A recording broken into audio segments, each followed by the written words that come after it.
Hello and welcome to The Authentic Physician. I'm your host, Dr. Amy Loden, and I have today with me a guest who I'm delighted to share with you all. And she is just got so many fun things up her sleeve. I'm going to allow her to introduce herself, and we're going to jump right in. Dr. Page, thank you for coming to the show, and tell us a little bit about yourself. Oh, thank you so much for having me, Amy. It's my pleasure. So, I am an addiction medicine physician. I live in Pennsylvania right now, and I trained in family medicine. So that's where I had my initial training. Well, actually, not my initial training, because I had actually trained as a dentist prior to medical school. Yeah. So I Wow. then I got an MPH from Johns Hopkins. Yeah, all that before medical school. So, but I am board certified in family medicine, and then I went into addiction medicine without actually doing a fellowship, but I got board certified in addiction medicine, and I've worked in academic medicine for most of my medical career, and Wow. uh, and I've also gone into other things like without leaving medicine completely, like writing. Obviously, writing was a part of my academic career too, but I'm also interested in just writing about life and writing about things outside of medicine and music and photography, and Yes, I'm really fascinated by the idea of you just, finding ways to bring everything together. I love Yeah. that. So, And you're really connecting what many people think of as left brain, right? All the sciences with right brain, all the artistic Yeah, stuff. yeah, yeah. I actually think that the whole left brain, right brain divide is a myth. I agree with you. Say more Because about that, though. yeah, I've said this in a talk before that, the corpus callosum exists for a reason. And for anybody listening who might not be familiar with the anatomy, that's the part that joins the left and the right halves of the brain together. But on a serious note, the both halves of the brain are supposed to work together, right? So, and if we think about people like Albert Einstein, who was this great scientist, but he was also a musician. He Yes. played the violin, and there's so many other examples of people who were, you know, very much scientists, but also very much into music and the arts. So, Yes. yeah, I really believe that strongly, and that's one thing I really advocate for. Yeah, that's beautiful. There's Mhm. so I did not experience this in medical school, but I know now that there are actually medical schools that are working hard to have the arts and the musics and the different things Yes, as part yes. of their curriculum, for the Oh, very reason you're yes. saying. Uh, Hmm. Very Yeah. cool. Yes. A So and I went so to, Go oh, ahead. sorry, if I may. So I went to medical school at Penn State, Mhm. Penn State College of Medicine in Hershey. And, and that was the first medical school, at least in the US, maybe in the world, to have a Department of Humanities, a department Oh, wow. dedicated to the humanities. Yes. Okay. So there was a strong emphasis on the humanities in our curriculum. We were required to take humanities courses in our first and second year. And then even in our fourth year, we had a number of electives in the humanities that we could choose from. And then Mhm. they had the Kinley Center for Humanistic Medicine, and they had all these programs, where that basically promoted the arts and music and all of that. So I'm really grateful for that exposure. Uh, That's fascinating. So my brain is yeah. going in multiple places right now. One of the things that I'm thinking about, and you stop me anywhere you want to jump in, but Hmm. I'm thinking about the idea of trust in medicine. That's something that's important to me, and Hmm. how Hmm. we know that there's a disconnect between Hmm. patients and physicians Yes, in terms of trust. And of course, you have Dr. Google or Dr. Chat GPT, right? exactly. Like, so Yeah. those all exist. But I think at a fundamental level, there's a humanity disconnect. Yes. And Yes. I'm curious if you happen to know Hmm. that medical school and others that are now doing it, what kind of outcome differences are they seeing in the doctors that they're graduating? Is it just that these are nice human beings, or what's different Yeah. about them in the I think that, care? yeah, so I haven't done the actual research Okay. myself, but I keep hearing about how these things actually do make a difference in Hmm. terms of the kind of doctors that we produce, Hmm. and there's just that, there's so many different ways in which the humanities makes us more human, makes Agree. us, Right. better doctors, better able to connect with our patients. So, I mean, I can give anecdotal Yeah. examples without necessarily talking about hardcore research. Hmm. You know, examples of patients that there's let me see, where do I start from now? There's so many different examples I could think of.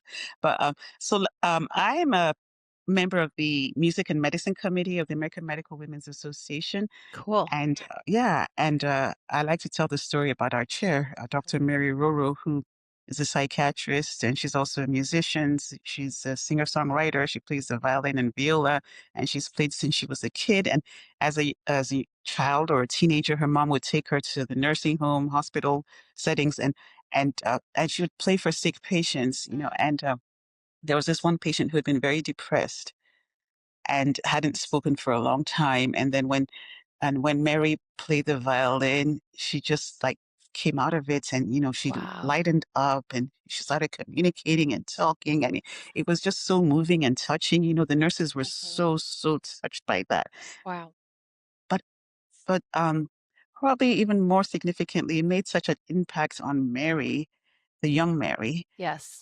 And she already knew she wanted to be a doctor at that young age, but she decided that she would incorporate music into her future medical career. And that's what she does. Neat. She works with veterans dealing with PTSD and Oh, other wow. mental health Yeah. issues. And she Yeah. incorporates music into her work. Mm. So that's one story. There's Cool. another story. Yeah, I mean, I have stories where I've incorporated music into my work, but I don't feel as if my stories are impressive or as impressive as. Oh, stop that. Stop that imposter syndrome that's trying to come out. I bet your stories are just as good. And I was trying to think, like, how would I incorporate music? So you've already Mhm. done this. You've taken music and put it into your patient encounters? So, well, I'll talk about yeah. So let me talk about my experience too, Okay. because for me it was a bit of a challenge to incorporate. How can I incorporate music into my clinical work? I'm not a um I'm not a music therapist, and so Mhm. we like to give honor to whom honor is due and respect Yes. the fact that music therapists are, they're professionals in their own Right. right, and they have specific training. But what a lot of us do is it's valid. It's not music therapy, but it's valid, and we prefer to use the term music medicine, so it's Okay. more general, and we're not presenting ourselves as music therapists because we Mhm. don't have that specific training. Okay. Uh, so when I was working and I've worked in a number of different facilities, but as an addiction medicine specialist, I was working this one facility where my main job was actually within the research center, but I really wanted to stay connected with the patients, especially the younger ones. So I would run group sessions with our teenagers and our young adults who were there for inpatient addiction treatment, and talk to them about the developing brain and Mhm. how their prefrontal cortex wasn't yet fully developed, and that's why we Yes. can't always count on them to make the best decisions and all of that. So all that fun stuff. And sometimes I would talk about research. And then at one point I was like, why don't I incorporate, music. So I started taking my ukulele to the groups, and after talking about all that fun brain stuff, Uh-huh. I would end with music and sing, and then there was this one time when one of the patients had brought her ukulele. In fact, she hadn't planned on bringing it to treatment, but her mother apparently encouraged her to. And she had composed a song while she was in Wow. treatment, and then she shared the song with us and played, and it was so, Mm. so moving. I wish I wish I had, gotten the words of the song, Mm. but I don't have them, unfortunately. But it's just, Yeah. that connection. Music connects us in a way that few other things can. Yes. So anyway, I ended up, taking my ukulele, and I mean, it wasn't all the time that there would be a patient who wanted to sing or play the guitar or whatever. But they appreciated, I think they appreciated seeing that side of me. They Yes. appreciated the music and all of that. Yeah. And then Yes. I will talk about another colleague Uh-huh. who also has a very moving story. So another member of our music and medicine committee, Dr. Cedella Ross, Uh-huh. who trained as an anesthesiologist, and she had been working and got to the point of burnout, which a lot of us Mhm. experience that. A lot of us Mhm. talk about burnout. And it got to the point where she actually decided to take time off Mm. of work. Okay. And it was during this time of self-reflection that she realized that, oh, I forgot one minor but significant detail. As a little 6-year-old, she had said she wanted to be a singing doctor. Oh, wow. Yes. So the doctor part happened, but the Mhm. singing part kind of got left on Left the back behind. burner. Ah, Yes. okay. Yes. So now, after experiencing burnout, she's self-reflecting and then realized that, wait a minute, I've been neglecting the things that really bring me joy, like music and specifically singing. Maybe I need to go back to that. So she went back to work armed with this new uh, level of self-awareness. Mhm. And then one day she thought, I wonder what would happen if I sang at the patient's bedside. Oh, wow. Yeah. And then her opportunity came. She had a patient who had terminal cancer, and Mhm. he had been a professional jazz musician. Mhm. So she would sing with him, and when he was strong Nice. enough, he would sing. Yes. And then his dying wish was to have a bedside jam, his dying wish. Oh, And wow. guess what? She organized it for him. That's amazing. So she sang, she got someone to play the trumpet and Uh-huh. someone to play the saxophone, and they gave him his dying wish. Oh, so And beautiful. sure, yeah, and shortly after that, he was gone. Wow. But think about the difference that that made, Yeah, absolutely. yeah, in that patient's life. And Mhm. then now she too incorporates music into her work, and it's just beautiful. It's wonderful. It's to think that we can connect with ourselves, but Yes. also connect with patients and make it such a difference in their lives. In addition to the medicine we're giving them, in addition to Yes.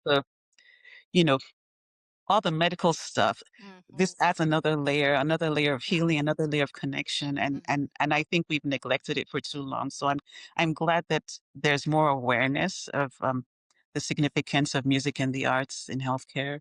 Oh, that's fantastic. Hmm. And Hmm. in some ways, I think back to allopathic medicine versus Hmm. osteopathic and how very Hmm. early on and there was a Hmm. division and it was like Yeah, allopathic was more sciencey and osteopathic was more yeah, hands-on and that's never resonated. I actually think the exactly. osteopaths have it right that there's more to us than Yes, just our bodies. We have minds exactly, and exactly, exactly. spirits. There's just Hmm. so much more to what it Hmm. means to be holistic. And so Yes. Hmm. as you've gone through this journey and you've looked at these different things and experienced them yourself, Hmm. do you ever look back at your, let's say, your 20-year-old self and say, "Don't worry, it's not going to turn out how you plan, but it's going to be amazing"? And what would you tell your 20-year-old self, knowing everything you know Yeah. now?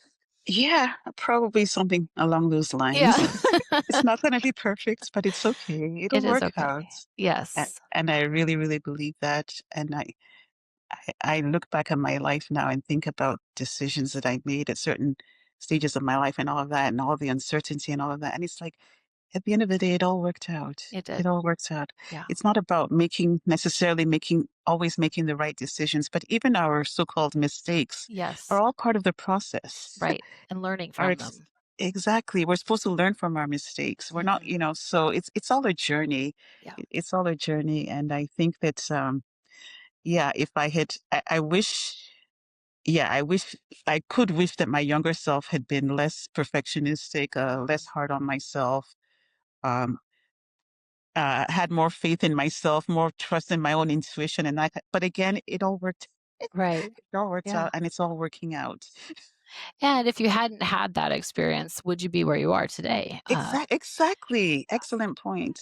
I Excellent, like excellent to point. remind myself that every decision I've ever made has brought me to this Mhm. exact moment, this conversation I'm having with Exactly. you, right?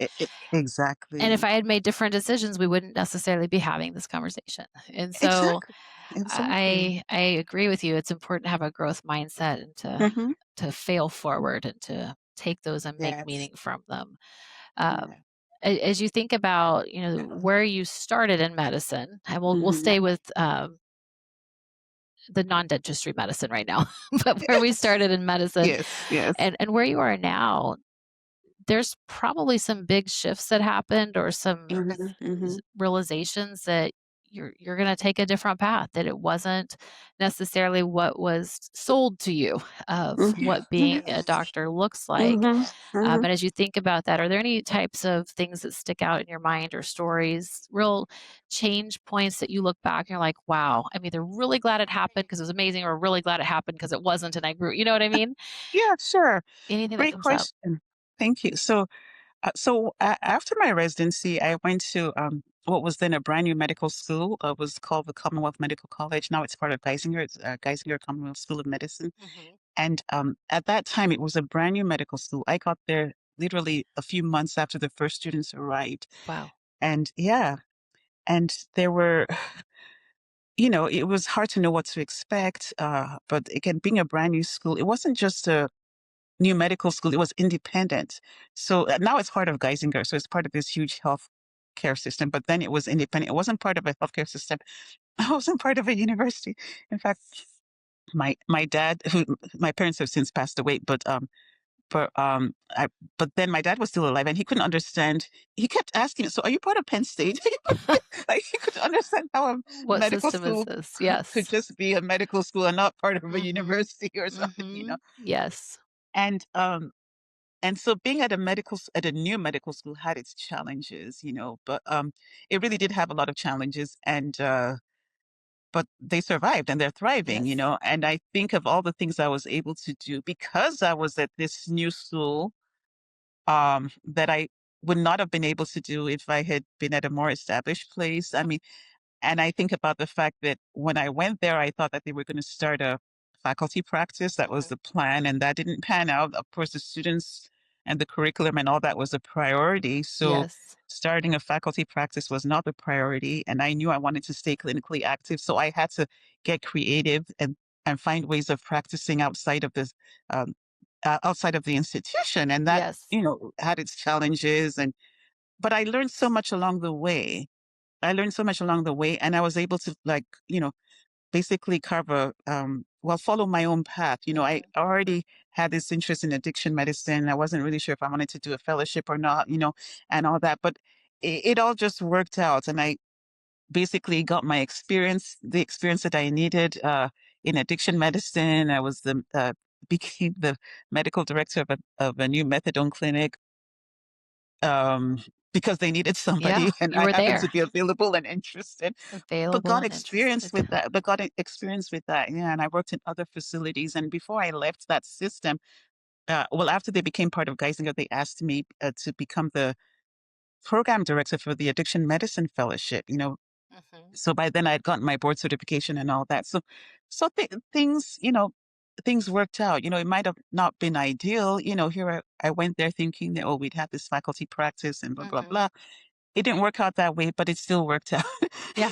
It worked out a different way, and yeah, and I think about other positions that I could have taken, but if I had taken them, I wouldn't have followed the path that I did that led me you know, to becoming specialized in addiction medicine and gave me this just gave me this how do I put it now? Established me in this Hmm. specialty, so to speak. Yes. Helped me to get established in this Right. in this specialty, yeah, which turned out to be just right for me. And Yeah.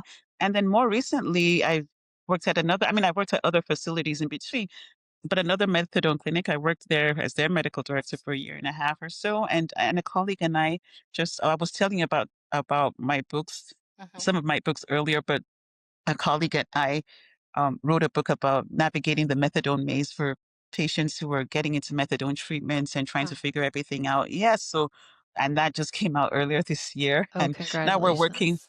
Thank you. We're working on one on buprenorphine, Hmm. Suboxone, yeah, and because there's so many patients that are out there and that really need information. So Right. yeah, and I'm all about, sharing knowledge and making knowledge accessible to Hmm. people. So I really, yeah. So yeah, I said earlier that I like writing outside of medicine, but I Hmm. still want to educate people about medical topics too, Yes. especially the ones that are relevant to my specialty. Absolutely. So, actually, why don't we spend a couple minutes talking about that? Because I would imagine that our listeners, most of them may never need to see an addiction medicine Mm-hmm, specialist mm-hmm. and may not even know the specialty exists, but I bet there's somebody who knows someone who needs your help. Yes. So, Yeah. tell us a little bit about what is addiction medicine? What do you help people do? These Mm-hmm. are, not terms that most people probably have even heard of. Thank you. Okay. So addiction medicine is a specialty that actually you can go into from any specialty, you can go into addiction medicine from any medical specialty. To become an addiction psychiatrist, though, you have to be a psychiatrist. All right. So addiction medicine is practiced by both psychiatrists and physicians from other specialties. Mhm. Uh, but for psychiatrists, it's addiction psychiatry. Okay. So they're both considered specialties in their own right, even though we end up Got it. treating the same patient population. Yes. Okay. That makes And sense. and I think starting from next year, people who want to become board certified in addiction medicine will have to do a fellowship.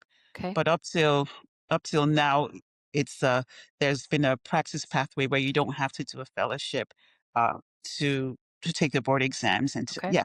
But Yeah. in terms of who we help, well, you see, you made a comment about how the listeners probably don't have addiction problems and stuff like that, and I would imagine you're right, but you can hardly find, I think it would be much harder to find anybody who hasn't been impacted one way or the other, who doesn't know somebody or know a Yes. family Yes. who's been impacted by addiction, and unfortunately it's a disease that affects the whole family, Yes. it's not, so, yeah, so people can be addicted to any number of things, I mean, I've worked mostly with people who have opiate use Uh-huh. disorder, but, alcohol is a big Yes. problem, and then, other substances, Mhm. cannabis, cocaine, stimulants. Yeah. So Yeah. there's a very wide range. And then there are different types of, facilities. There's outpatient facilities, there's inpatient facilities.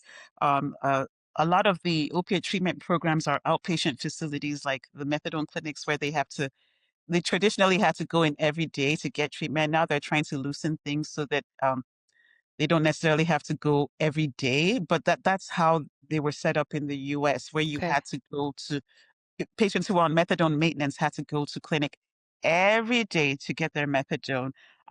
So there's a number of changes. I think with COVID, when the regulations had to be relaxed, and then they saw that there wasn't an increase in overdose deaths and things like that from the relaxed regulations. So Uh-huh. now they're trying to modernize things and make it less cumbersome for patients to be on methadone maintenance, and increasing the number of take homes they can have, so they don't have to go to clinic every day and that sort of thing. But it's not just the methadone anyway. It's, Yeah. there's a counseling. Sorry, somebody. You're good. There's a counseling component. We always tell people they need to have a support system. There's so many things that play into whether or not a person is able to maintain their recovery. But we do our best again. But I tell patients, it's not a magic Right. medication. Right. It's just one part of your treatment. So whether it's methadone, whether it's buprenorphine, Yes. Suboxone, Subutex, whatever, Yes. it's just one part of your treatment. And then spirituality too is a big part of addiction, and at least that's something that people generally recognize and acknowledge, yeah, there's a huge spiritual component to treating addiction, and yeah, so So say more about that, because that's not something I heard a lot about in medical school. Tell probably not. You probably didn't hear much about addiction, period, We in medical didn't. We didn't. school. And in fact, I was just thinking as you're talking about it, you're right. I know people in my personal life who are addicted. Mhm, I think everyone mhm, does know that story. mhm, What I and I don't in any way mean this in a mhm, mockery form. What I mhm. hear many of my patients come in and talk about is sugar addiction. And they Oh kind of yeah, blow it off. They're like, I'm addicted to sugar. yeah, yeah. And like I get the way they're saying it is kind of a joking. And Mhm, again, I'm not trying to mock at all mhm, those who are struggling with the addictions you're mhm, describing. I do wonder, kind of along the line of the spirituality you were referencing, or just the brain itself, like how the mhm, brain is responding to these different types of mhm, compounds. mhm. Um, there's a reason people get addicted, right? It's Yeah, not mhm, as cut and dry as we like to often think in yeah, medicine. So mhm, mhm. anything along those lines, anything you want to where do you wanna go with that? I gave you a big That's open wide. interesting. Yeah, yeah, yeah. Well, at least people are beginning to accept that Mhm. it's a brain disease. They're beginning to understand. I mean, a lot of people probably still don't get that, but I think the awareness is increasing that it's a brain disease. It's not a moral failure. In the past, it was just seen as a moral Yeah, failure. Why can't you just stop using cocaine or yeah. heroin or whatever?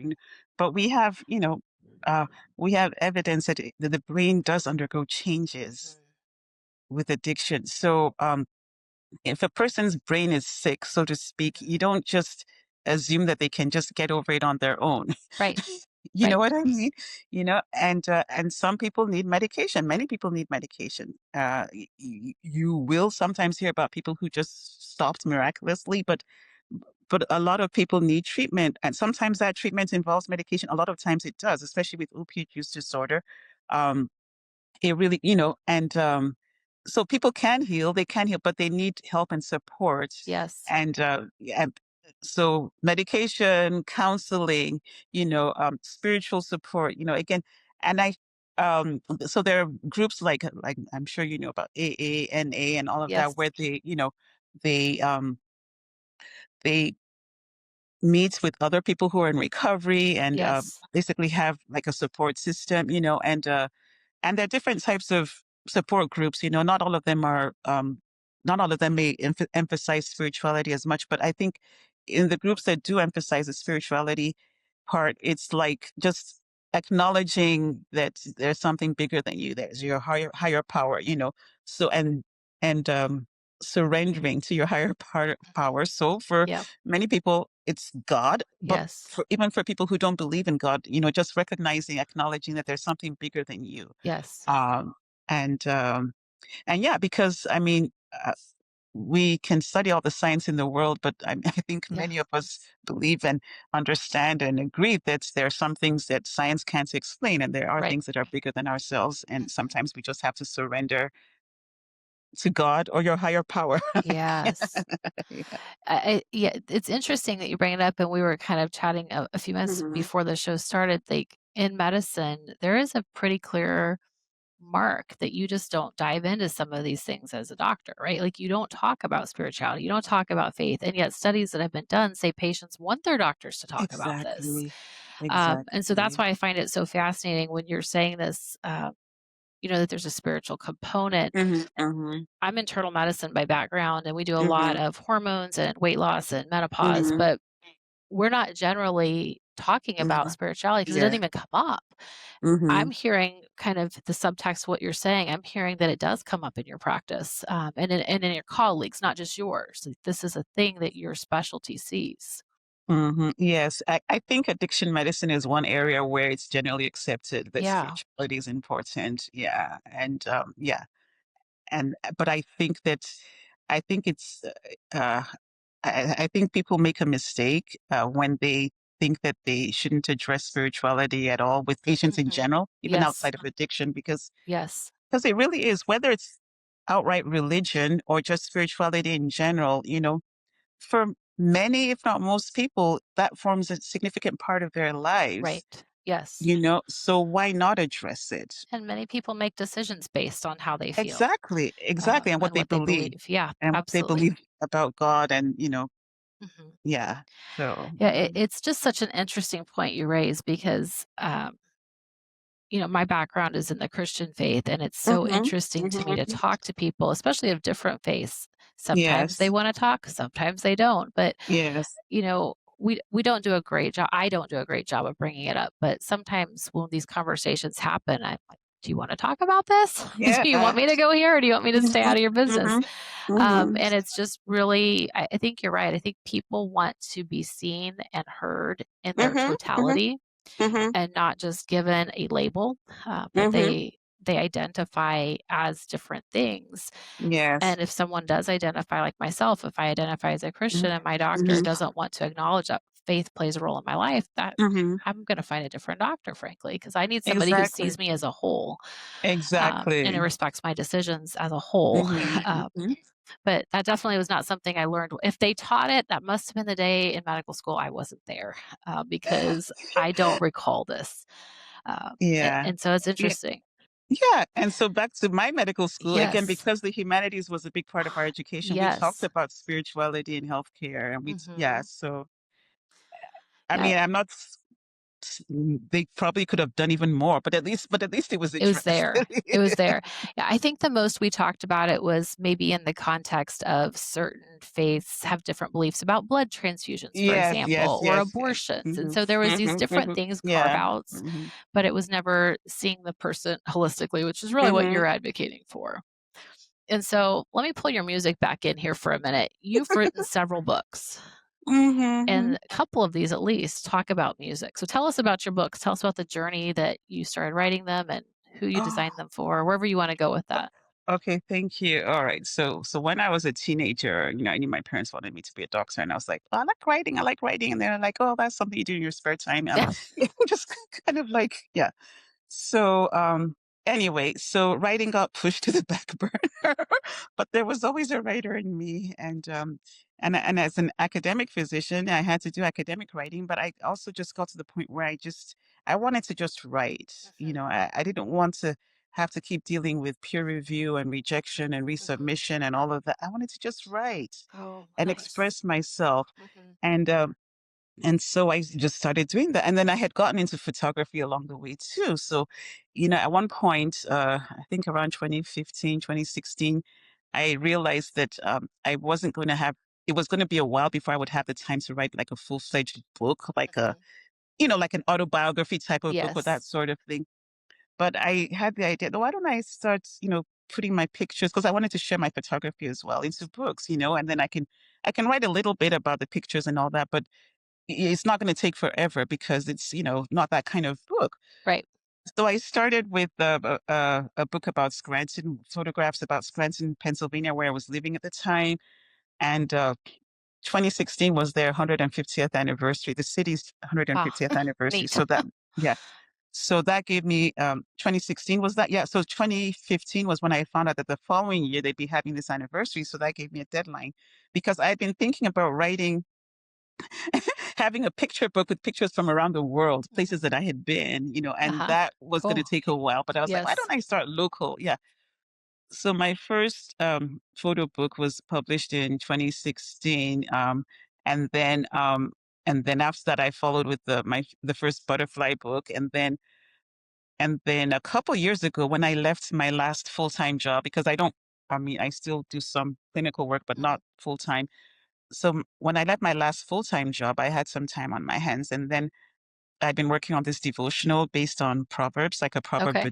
proverb a day kind of thing. Yes. Living foolproof wisdom for daily living. And so I worked on, and then wanted to kind of take my writing and publishing to the next level. So I worked with a coach who helps me figure out how to put it on Amazon and all of that. Okay. So that was the first book that went on Amazon, and then she encouraged me to put out a second edition of the butterfly book and make it look nicer. Work with um, a graphic designer who could redo the layout and all of that. So after that, I was just on a roll, and then I redid the Swanson book, and then and then put out a giraffe book. And then A giraffe book. Nice. yeah, and then I had a workbook that was uh the first one that had any clinical that was clinical, a workbook for patients in recovery, like Uh-huh. or with other behavioral issues, and it's basically went through the stages of change in behavioral health, Mhm. pre-contemplation, contemplation, and all, and then Mhm. compared them with the stages of the butterfly's life cycle, and then it Oh, had neat. yeah, and then it had case studies and all of that, yeah, and then Okay. yeah, but um, so this I shouldn't say but like this September I put out what till then was probably up till then my most significant book, which is Okay. titled Girls Become Doctors and Much More. And it wasn't intended as a memoir, but it ended up becoming something of an academic memoir. But I introduced people to several women physicians that I've met Uh-huh. along the course of my career. And then there's a historical portion in the beginning where I talk a little bit about Elizabeth Blackwell and then other early women physicians, the first African American female physician, the first Native American female physician. I talk Cool. about Ida Scudder, who was a missionary to India and had an Uh-huh. incredible story. But most Wow. of them are contemporary, and they're people that I've met along the course of my career, and, Okay. and I highlight them. Mhm. And So this came out in September, Mm. And it's and on Amazon now? it's on Amazon. Okay. It's basically available where books are sold because it's available through Ingram, too, so Okay. bookstores can order it through Ingram, but yeah, definitely on Amazon. And then, so back to music. Sorry, Mhm. I'm going back and You're forth. good. So, so 2022, late 2022, when I took that time to finish writing the devotional book, I also started recording Christmas music, which was something I'd wanted to do for a long time.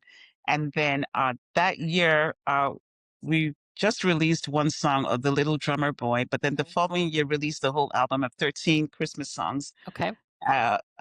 So I sang, and my producer did most of the instrumentals, but I did a few instrumentals here and there. Neat. And then, yeah, and so I think it was this, so that was released in 2023. And then I think that Christmas season, I was in a service and we had these flyers or handouts that had the story behind Oh Holy Night. Mm. And I remember reading it and thinking, this Yeah. is fascinating. And then I had this idea, what if I went and researched the stories behind all the songs on my Mhm. CD Yes. and wrote a book about them, And so you so did.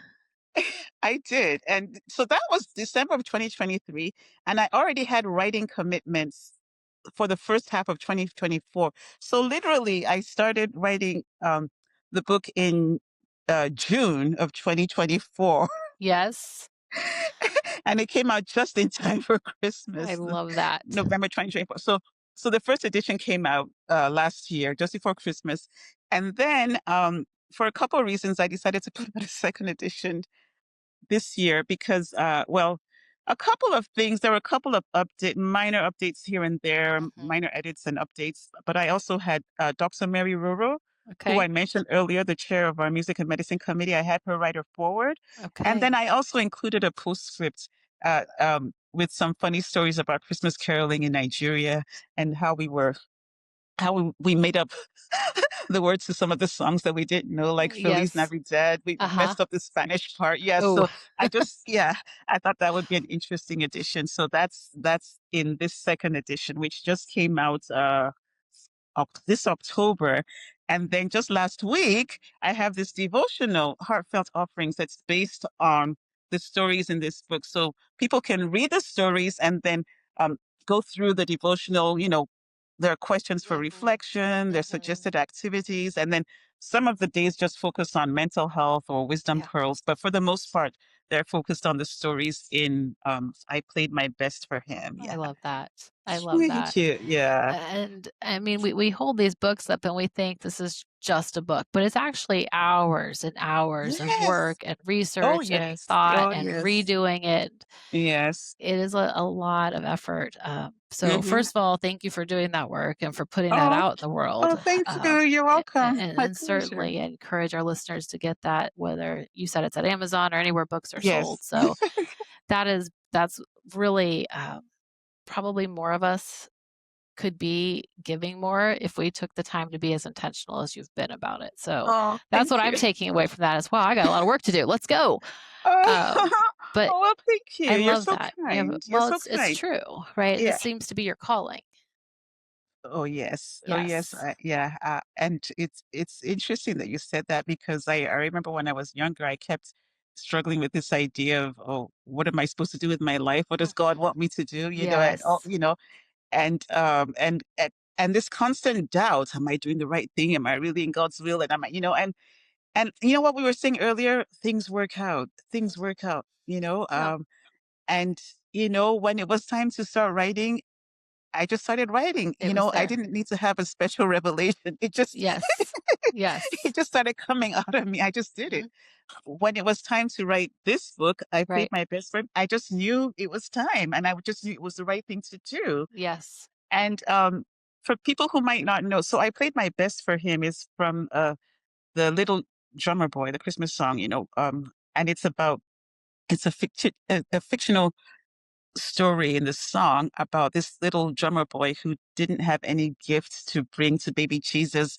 So he did what he could do. He played his drum. And Yes. and I just feel that that has such a strong and deep message, Mhm. that it's not about all the gifts of Christmas is coming. It's not about all the gifts and all that. No, but what giving the little that you have, Yes. and using your talents to, to bless people, to bless humanity, that Right. your talents were given you for a reason. Yes. Not everybody's going to be famous. Not everybody's going to be, uh, uh, a superstar or Yeah, whatever. they're But not supposed to be. exactly, exactly. So the little drummer boy, he played his best. And, I just, that song just, it just pulls at my Mhm. heart, and I think that it's a message that we can all take away from. And Yeah.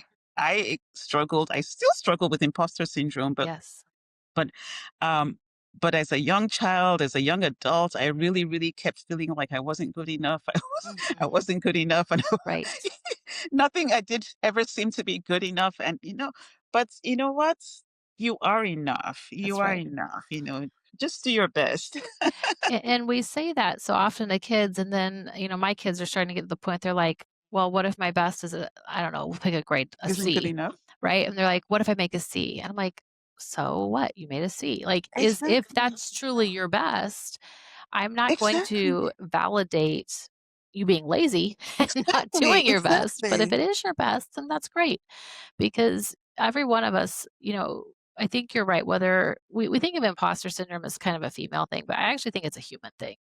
And I Yes. think it Yes. shows up in different ways at different Mhm. times in our Mhm. lives. But Mhm. for certain, I've watched as my children get older, we all want to be seen, and we want to be heard, Yes. and we want to Mhm. know that we are worthy as we are. And we Yes. spend so much time and energy and effort looking for external validation when, Mhm. as a Christian, I believe God says you are already worthy Mhm. because you're made in my Yes. image. And Yes. so letting people just be and Mhm. supporting them and taking that next best step, whatever that thing is, and Exactly. whatever your calling is. And my gosh, Exactly. if we all had the same calling, we'd all be boring, right? So Exactly. Exactly. it's Thank you. good. Thank you for saying that. I know. Absolutely. Yeah. I like to tell people, stop trying to be normal. Just Right. just be that unique person that you were Yes. created to be. Yes. And when you step into that, it's scary. It's supposed to be scary because you're growing in that skill. Yes. And Yes. so normalizing the scary, I find to be Yes. very empowering for myself. Yes. So, Yes. Yeah. well, we are almost at time. This has been just fantastic to hear from you. I had no idea we were going these places, right? Yeah. Very interesting. I learned so much from you, and thank you for Mm. taking the time to be here. If Oh. you were to leave our listeners with just one thought of wisdom or something that they can kind of tuck away and go with, what would that be? Oh, thank you. It's my pleasure, and thank you for the opportunity. Yeah. So, I already talked about stop trying to be normal. Right? I already Yes. said people should Yes. stop trying to be normal. But one thing I'd like to add is that, because I like to look at examples from nature. So, I'm into butterflies. I talked about the butterfly book. So, how do the monarch butterflies know how to get to Mexico? They they fly to Mexico for the winter. They fly down south to Mexico Mhm. to warmer weather Yes. for the winter. But how do they know when it's time to go or how to get there? How does the caterpillar become a butterfly? When it's in the chrysalis and everything, what exactly is going on? Yeah. And then I realized that there's something called an imaginal disc, and I haven't studied it too closely, but there's something called an imaginal disc, and it basically has the information that the adult butterfly needs to develop. Yeah. So again, I might not be explaining this very well, but what I take away from that is that each of us has our own equivalent of the imaginal disc. You have what it is that you need to Yes. become the adult version of you. Yes. That's beautiful. So God created you as a unique, beautiful human being. So just trust the process, Yes. and don't look outside for external validation. You have what you need to become the real you, Yes. the fully Yes. mature you. It's inside of you. So Mhm. yeah, it's something that took me a long, long, long time to realize that, That's beautiful. But you're on the path that you're supposed to be on. yes, And if you yes. feel like it's not the right path, listen to your gut and keep moving Exactly. forward and take that next best step. Exactly. Good stuff. Exactly. Good stuff. I love that. Exactly. Well, I am going to go check out your books. I have lots of Oh, nieces who need thank that you. doctor book. So thank Oh, you great. for the Thank you so suggestion. much. This is, like I said, just been a real pleasure to talk to you and to have you here. So Thank thank you for you. coming on. You're And you're we'll love to welcome. have My you back. pleasure. Thank you So so much, Amy. My pleasure. Yeah. happy to see you. And listeners, stay tuned for the Same next here. episode of The Authentic Physician. We'll see you soon. Bye.